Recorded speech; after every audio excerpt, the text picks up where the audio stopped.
Q&A, Yeah. September 28. About sa events, gaano po ito kahalaga, ano po itong significant niya sa ating mga Bangsamoro? Bismillahirrahmanirrahim. Again, magandang hapon po. Assalamualaikum. Salamat. September 28 po, nabanggit nyo. Sabado po yun. Sabado.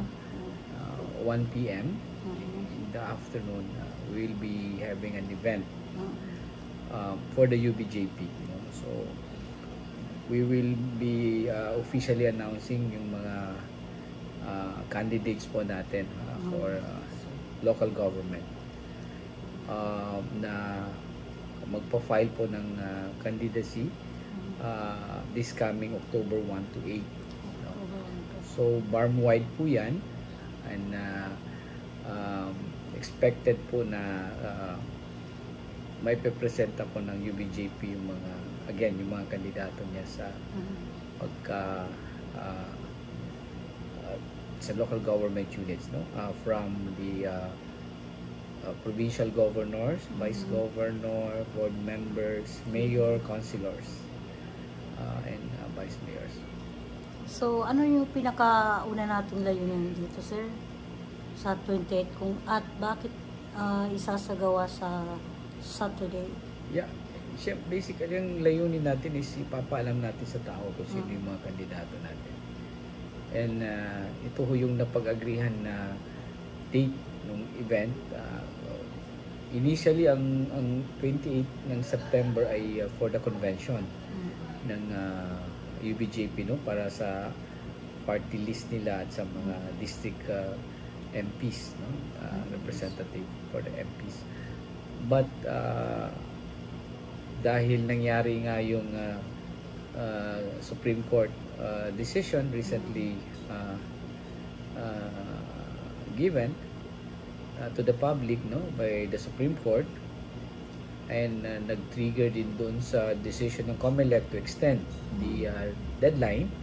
So ang deadline niya is nasa November 4 na. So with that, minabuti natin na ma-extend na rin yung convention natin sa month of October. So ngayon nakafocus po tayo sa preparation po natin dun sa finalization ng the list of our candidates for local government. So, pwede mo kaming bigyan ng ibang details this coming Monday? Anong events na mangyayari? This coming Saturday. Yes. Right? For the local government candidates, tama? Yeah, Saturday. Right. Okay, so gaano po ito kahalaga sa ating Bangsamoro? Yan mahalaga ho dahil yan ho yung inaabangan nila kung sino na ho yung mga kandidato natin, di ba? From all over BARM na ihahayag po natin. Okay. Asahan nilang makikilala na nila kung sino-sino yung mga kandidato natin for the local government po within the BARM. So, mayroon ka question, Shelo? Okay, so siguro wala na akong ibang katanungan, sir. Iwan kung meron ako nakalimutan. Yes, that's okay. Yeah, it's your time to impart your words. Yeah, maraming salamat sa maraming salamat sa inyong pagpunta dito at pagbigay sa atin ng opportunity to provide information, vital information for our constituency. Rest assured na madalas naman ho natin itong ginagawa at gagawin natin to be able to provide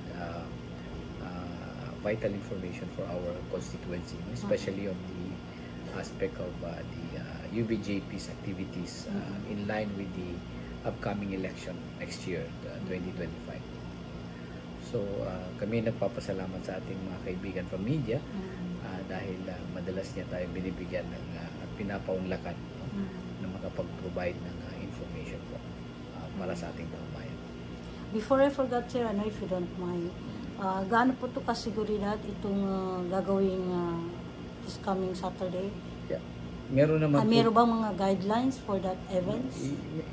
Generally, yes. Meron tayong guidelines yan. At ang SKCC naman is well secured area within the government center. At sisikapin natin na magiging secured siya. Okay, during sir. that day. Maraming salamat po. Okay. And Thank yan you rin po si, at magandang hapon na rin. spokesperson ng UBJP, si Sir Engineer Muhajirin Tiali, MMSA. Maraming Sige salamat, po. sir. Maraming salamat. And God Thank you bless. very much. Wassalamualaikum warahmatullahi Alaikum wabarakatuh. assalam warahmatullah. Shalom Lumbao. Sana yung mga kasama mo dati? Hello.